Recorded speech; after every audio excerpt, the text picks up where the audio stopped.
Are we finally on the eve of a true age of disclosure on aliens? Well, President Trump now giving the green light for government files on extraterrestrial life to be released to the public, posting on Truth Social that due to tremendous interest, he's directing government agencies to begin identifying and releasing files related to extraterrestrial life, UAPs and UFOs. It's a move that a growing number of voices have been calling for years now. And here at News Nation, we haven't just been following this story, we have been leading it.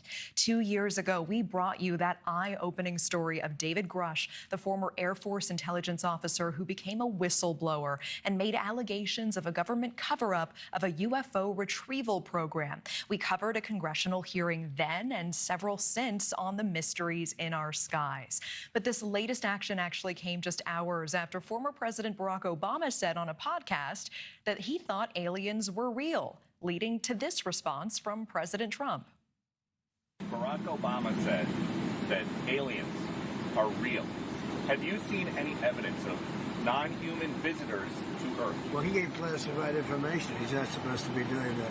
I may get him out of trouble by declassifying. We know.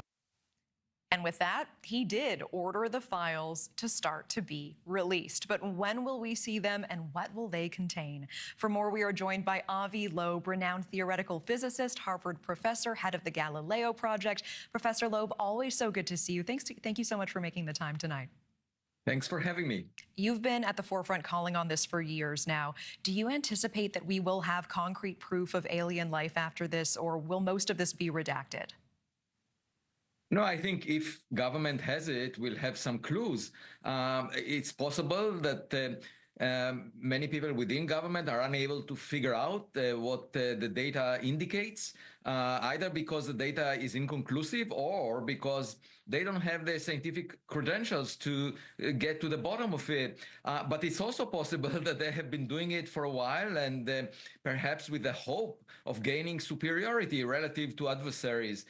What I think needs to happen is there needs to be a board that will review the data, try to figure out whether there is anything that can be extracted from it. If there are materials, one can do some follow-up research, for example, checking whether the isotope composition of this material indicates an origin from outside the solar system. There are lots of things that can be done scientifically speaking, and I'm not sure that those studies were done to their full completion, especially if materials are in the hands of corporations. And what is your message to President Trump tonight?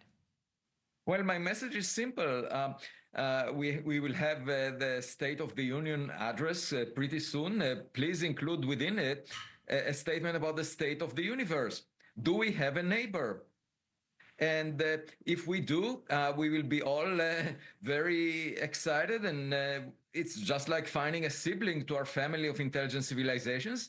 Obviously, it will change everything about our future. It might inspire us to visit their backyard if they are visiting our backyard. We might learn about new technologies, new science that is awaiting to be found.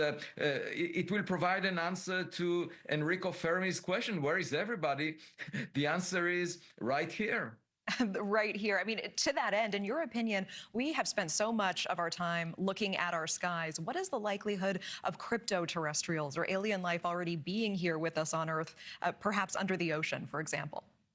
Well, it's quite possible because it would take our Voyager spacecraft with technologies from the 70s less than 1 billion years to cross the Milky Way galaxy. And most of the stars formed billions of years before the sun. And there are 100 billion stars like the sun in the Milky Way galaxy. 10% of them have a planet the size of the Earth, roughly at the same separation. So I don't think we are that exceptional. If you read the daily news, it's clear that there could be someone like us or even more intelligent. And that's where I'm excited, because if you go on a date, you can aim low or you can aim high. And my colleagues in academia are aiming low. They just imagine microbes out there and are willing to spend more than $10 billion in finding them near other stars. I'm saying, maybe there is something near us that is more intelligent than we are, and we can learn from it. That was definitely quite an analogy. And you also mentioned that we might have siblings out there. Let us hope they're siblings of the nonviolent, very kind variety. I'm a little nervous, but Professor Avi Loeb, what a pleasure to speak with you as always. Thank you so much for your time tonight. Thanks for having me.